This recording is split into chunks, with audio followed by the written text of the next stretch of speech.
MLB Network recently came out with its top 100 players in the league list, and the Giants only had one representative, and it was at the back end of the list. So do I agree with that? What do we make of that? We'll get into it next. You are Locked On Giants, your daily San Francisco Giants podcast, part of the Locked On Podcast Network, your team every day.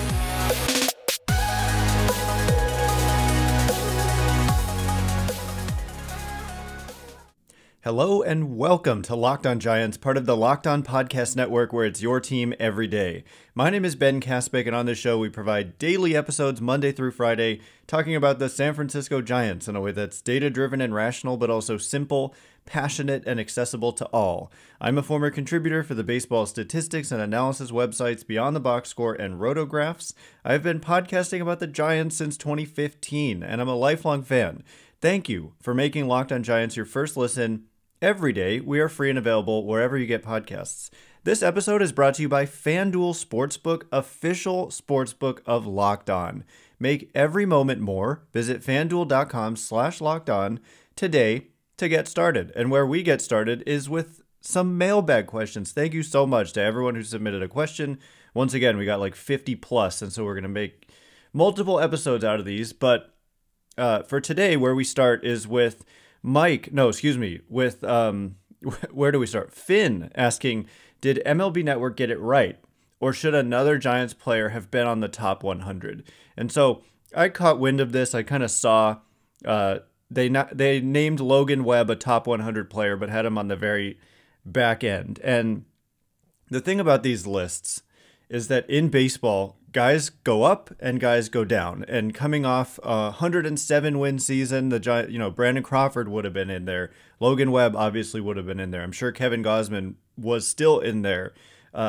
And I'm sure Brandon Belt was probably going to be in there. And even Mike Yastrzemski, a guy like him, probably sneaks in there from time to time in certain years. And so coming off an 81-win season when not a lot went right, I'm sure Carlos Rodon was very prominently featured on this top 100 list. I did not pay too much attention. That's the thing, is these MLB.com kind of top 10, ranking this, ranking that. It's year to year. And if you're coming off a down year, you're not going to fare well. And it's true of top 100 prospects lists as well. If you look at last year's top 100 lists by a lot of publications, you're going to see a lot of Giants. You're going to see Luis Matos. You're going to see some, Patrick Bailey on some. You're going to see there were others I'm even forgetting who were just featured on some top 100 prospects lists, and then you have a down year for your system, and then they're off the lists. And so does it mean that the current thinking is the only correct and predictive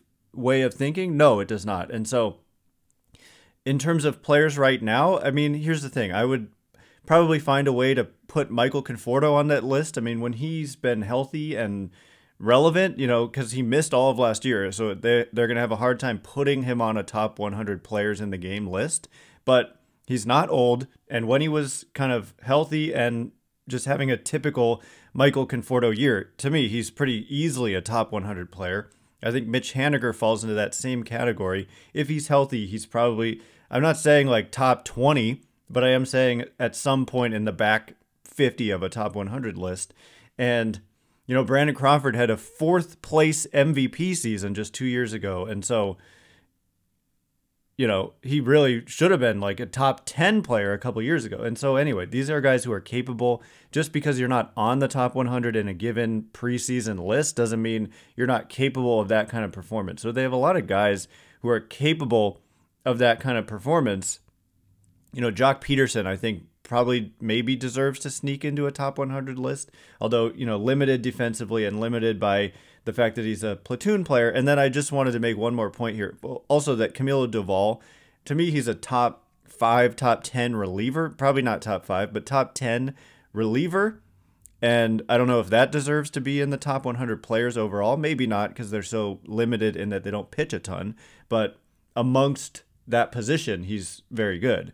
But I think the Giants are probably among the leaders in the players between number 100 and 200. Top 200 players list, they'd have a lot of guys. Like they don't have bad players, really. They have a lot of solid players, but it's obvious they don't have like that true impact elite player, but guys like Conforto, there's another question about the upside of the new players and the downside. Like what is their realistic floor and ceiling, and we'll get to that later. But guys like Conforto and Haniger have the potential to easily be top 100 players in the game. And Webb, of course, belongs there, and Cobb, I would actually have him in there right now based on the peripherals of what he did last year. Anyway, I could talk about this forever. But the next question comes from Mike, who says, Manny Machado has played quite a few games at shortstop. Could he be the big acquisition next offseason to take over for Brandon Crawford, assuming Luciano is a better fit for third base? How many other teams would offer him the shortstop position if he wanted it? And this is an interesting way of thinking about it because, just yesterday and in recent weeks, we've been looking at next year's free agent class. Clearly, the Giants are willing to shop at the top of the market. I get it. They didn't come away with any of those guys. It's very disappointing. I'm not going to sugarcoat that. It's disappointing. But the good thing is they tried. Not every team is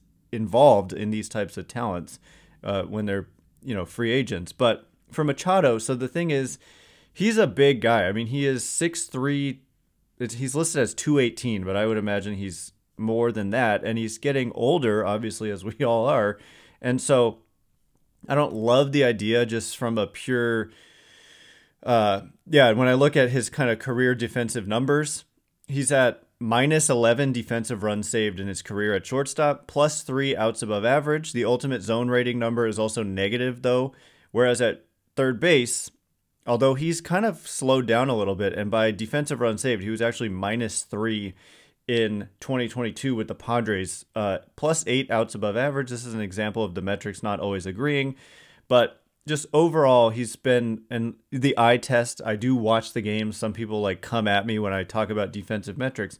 The thing is, I don't watch every single Padres game. I watch only typically the games when they're playing the Giants. And so imagine if it's an American League team, you barely ever see the guy. Is it better to just judge your evaluation based on the 3 games a year you might see them play?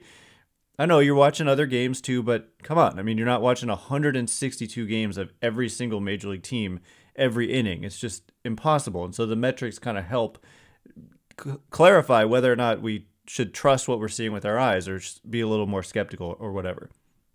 But anyway, I don't see it as a great possibility because he's already not been great defensively at short. He's a big-bodied player, and but it's interesting because the Giants have a need at shortstop. It's Brandon Crawford's last year of team control. He's a free agent at the end of the season. He's going to be 37 going into 2024.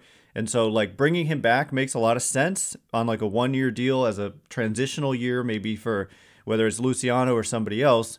Maybe Casey Schmidt can be a shortstop and not a third baseman, and maybe that solves some questions for you. But maybe, offer him shortstop for a couple years at least, and then say eventually we'll probably want you to slide back over to third, but you can play short for now. That would be interesting. But defense has been a problem for the Giants. It was a problem, obviously, in 2022, and I'm not sure you want to take away from a guy's premium position, take away from the fact that he plays a premium third and put him at a position where he's less impactful defensively, but the bat is so special that, he would still be a great player even if he was a subpar defensive shortstop versus a good defensive third baseman. It's an interesting balance because shortstop's more valuable when you can hit there, but he's better at third. And so it's what's more valuable? And the fact that teams have tried him at short but then kept him at third ultimately kind of tells me what my gut is, which is that it's better to just play him at the position where he's great, even if shortstop, there's more of a premium on the offense that he provides. Anyway, it's kind of complicated, but it's an interesting thought. And coming up in just a minute, we're going to take a look at another kind of way of thinking about the other top free agent, Shohei Ohtani. I've mentioned, hey, he's half a pitcher. Why are the Giants going to give him a 10-plus year deal when they won't give 5 or 6 years to Carlos Rodon? Well, Deposed Royalty has a suggestion, so we'll get into that suggestion in just a minute. But before we do, this episode is brought to you by Built Bar. Are you looking for a delicious treat, but you don't want all the fat and calories? You've got to try a Built Bar. We just got through the holidays, and I know my goal is to eat a little healthier this year. And if you're like me and you want to eat healthier, but you don't want to compromise taste, then I've got just the thing for you. You've got to try Built. With Built, healthy is actually tasty. We're talking delicious flavors like churro, peanut butter brownie, and coconut almond with incredible macros in a typical bar, just about 130 calories, 4 grams of sugar to go along with a whopping 17 grams of protein. And now you don't have to wait around to get a box. You can go to Walmart, go to the pharmacy section, and grab yourself a 4-bar box of cookies and cream, double chocolate, or coconut puffs. And you can go to Sam's Club and grab a 13-bar box with hit flavors, brownie batter, and churro. You can thank me later.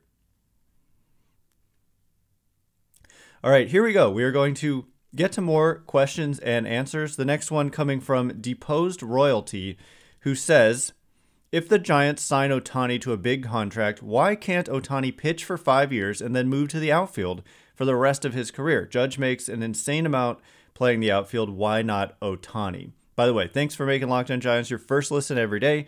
Locked On MLB Prospects host Lindsey Crosby is a prospect encyclopedia, and he's going deep on the MLB stars of tomorrow. It's free and available wherever you get podcasts. So this is something I've been thinking about as well. I'm assuming you've heard me talking about my concern or just like skepticism about the Giants going all in on Ohtani when I've seen some people say like he's half a pitcher and half a position player, and therefore he's going to get like double the contracts of the best pitchers, combine the contract of the best pitcher with the best hitter. But as a hitter, he's a DH, and that is just so limiting in terms of your value. And so where my concern comes in is I'm like, okay, I mean, he's valuable as a hitter, but if he just like couldn't pitch anymore and also just couldn't play the field and he was just a DH, he's not getting a huge contract.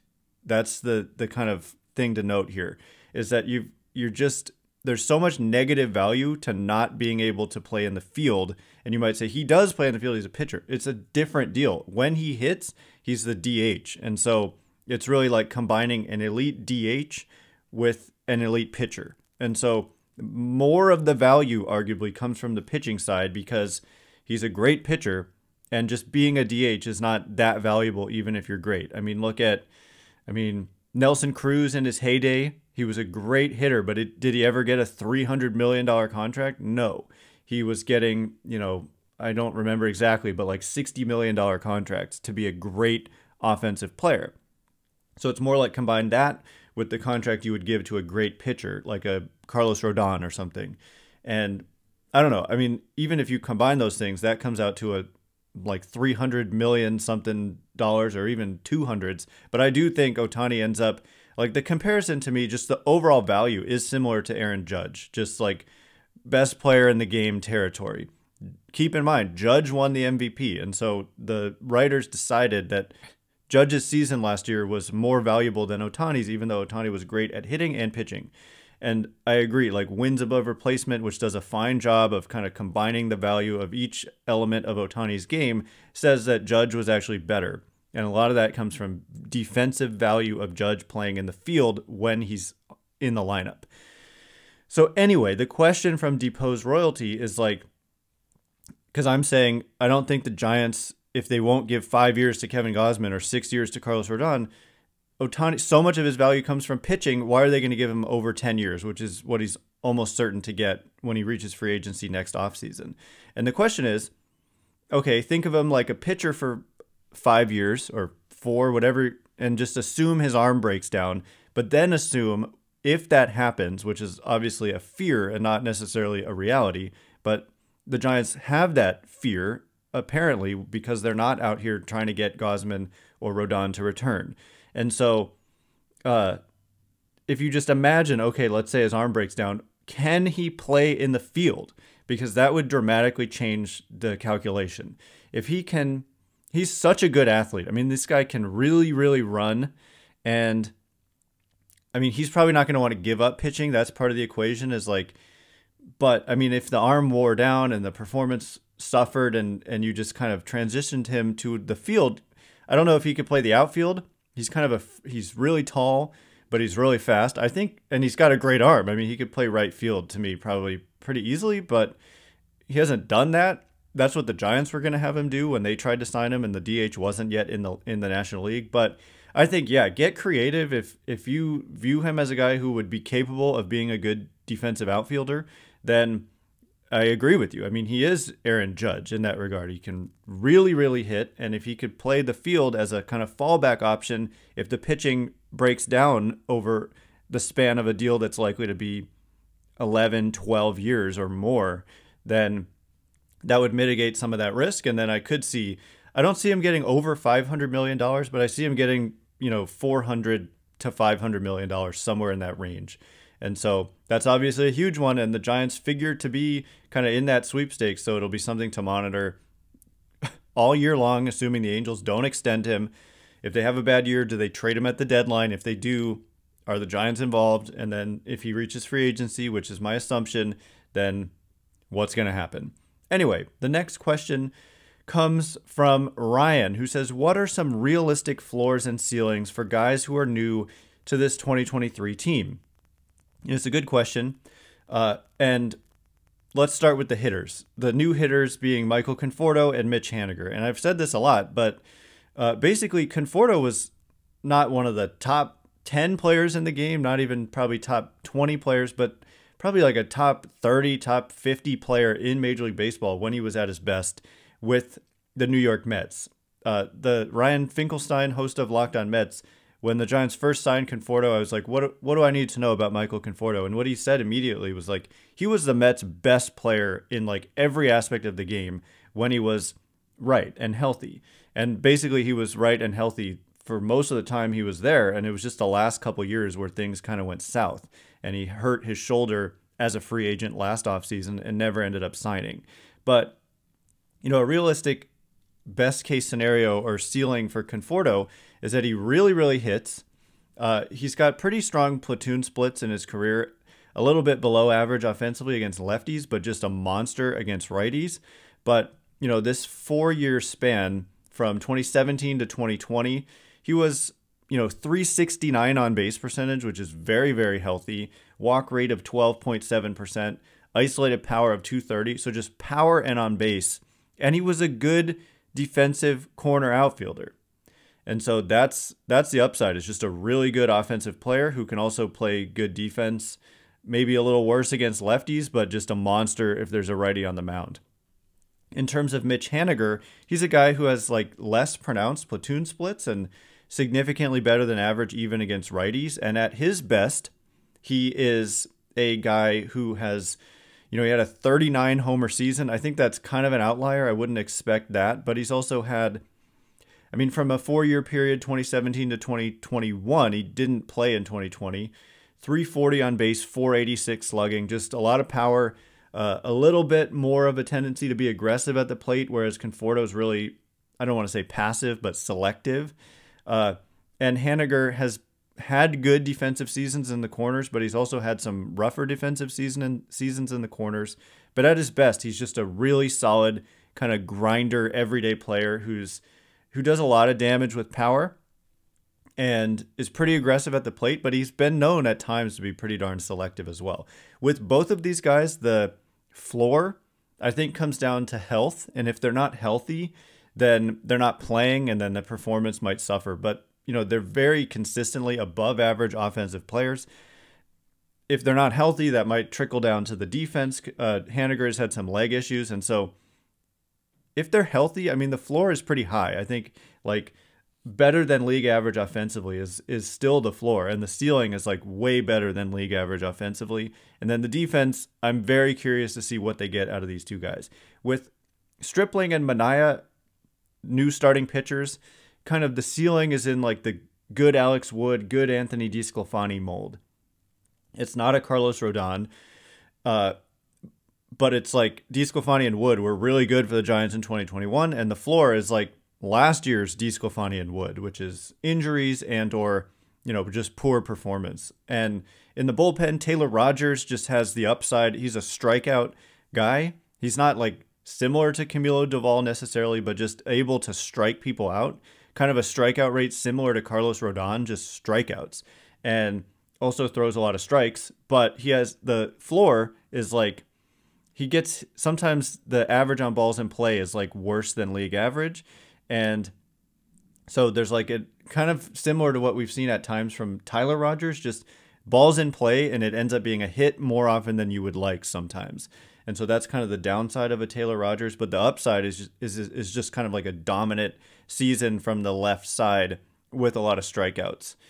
And there's also Luke Jackson, who at his best, I don't know, at his worst, there's like command issues. And at his best, there's a lot of strikeouts. And somewhere in between, I would generally like expect all of these guys to probably land somewhere in between. But of course, some probably hitting on their upside scenario and some on their downside scenario. But they're all overall just quality players. There's no doubt about it. Quality major league players. So anyway, that's what I've got for the new guys on the team. The next question is going to be about the most aesthetically pleasing swing on the Giants. So I can't wait to get into that question in just a minute. But before we do, this episode is brought to you by FanDuel. The midway point of the NBA season is here, and now's the perfect time to download FanDuel, America's #1 sportsbook, because new customers get a no-sweat first bet up to $1,000. That's bonus bets back if your first bet doesn't win.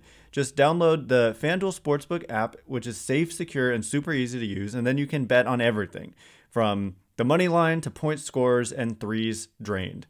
Currently, I'm checking out the odds on the Warriors versus the Houston Rockets, this game in San Francisco. Houston Rockets having a miserable season. So the Warriors, the spread here at -10.5 with the line at -110. And the Warriors, heavy favorites to win this game, -500.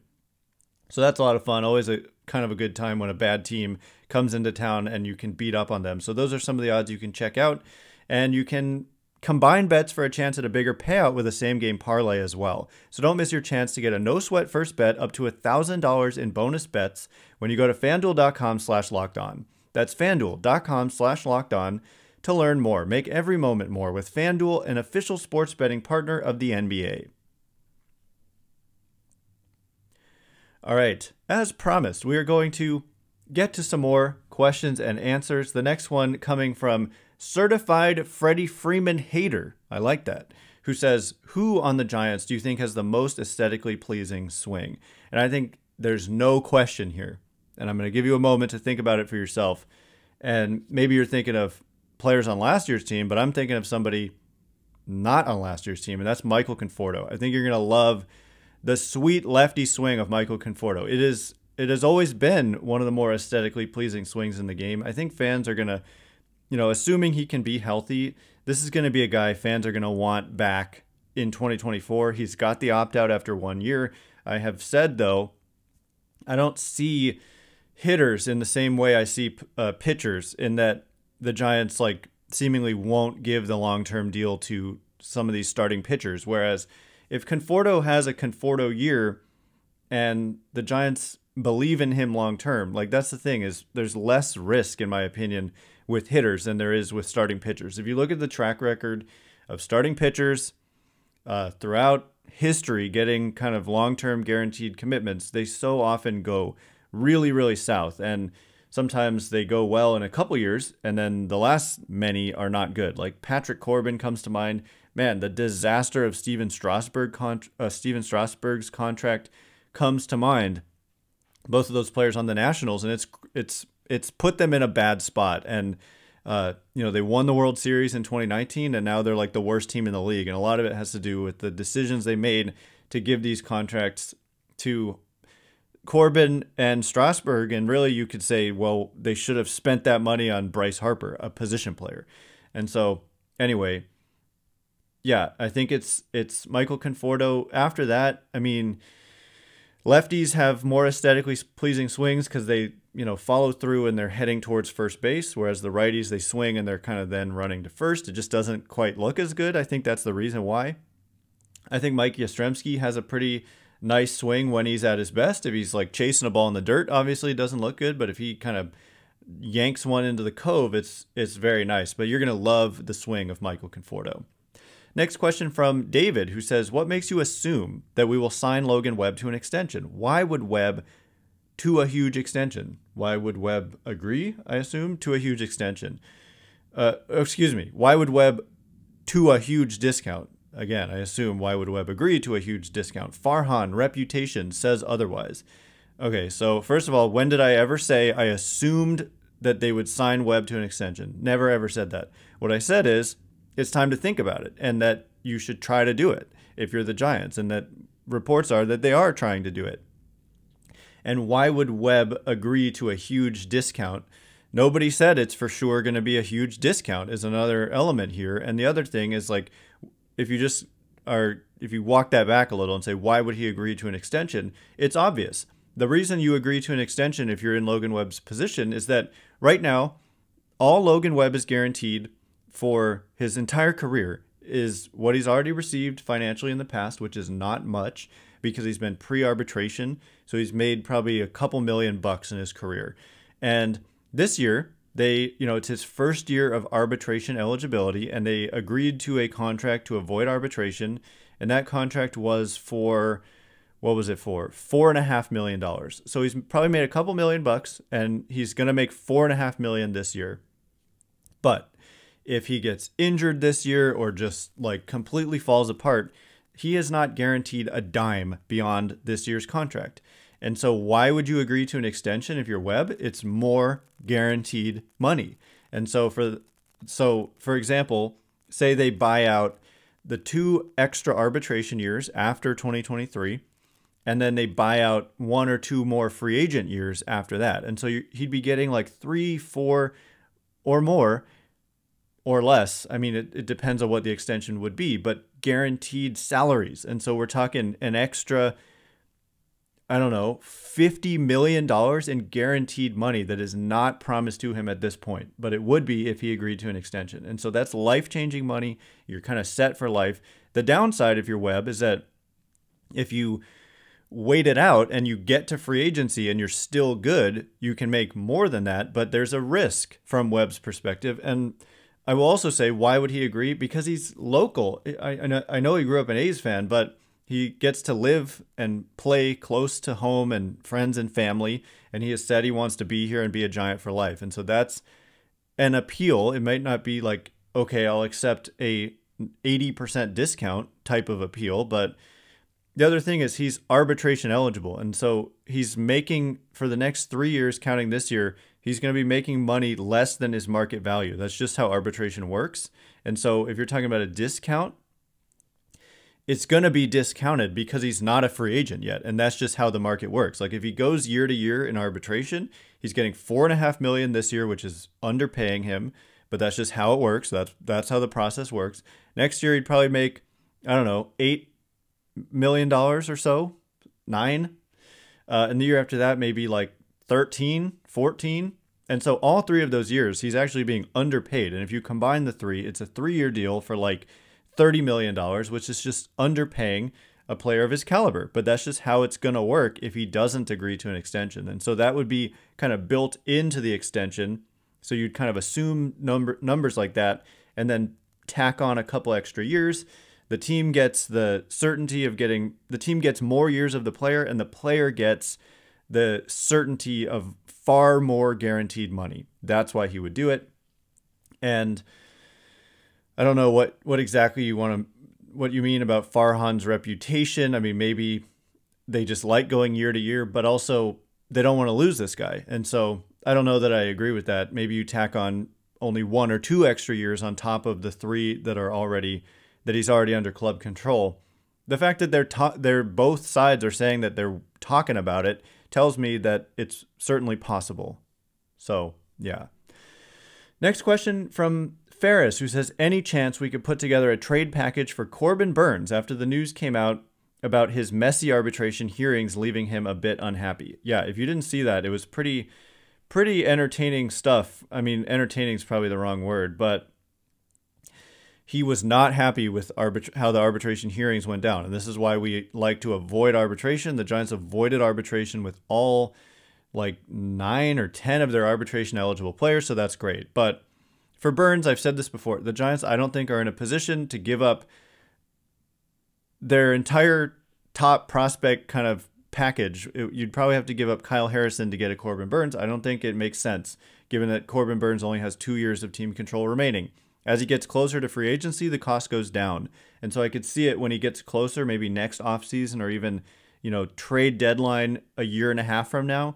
But for now, I think that in the Giants' position, their farm system kind of shaky when it was supposed to be stronger by this point.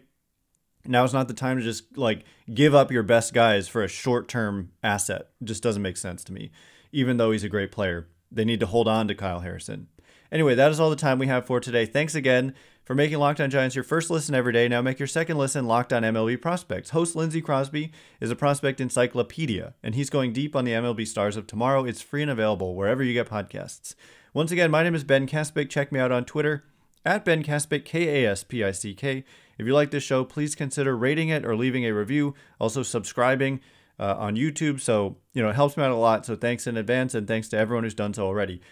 Can't wait to be with you again next week. We've got games this weekend. The Giants playing the Cubs on Saturday. That game's going to be televised through the Cubs network. So if you have MLB.tv, you can check it out. I'll be watching. Can't wait to talk with you about it on Monday. Thanks again for listening. You are now Locked On Giants.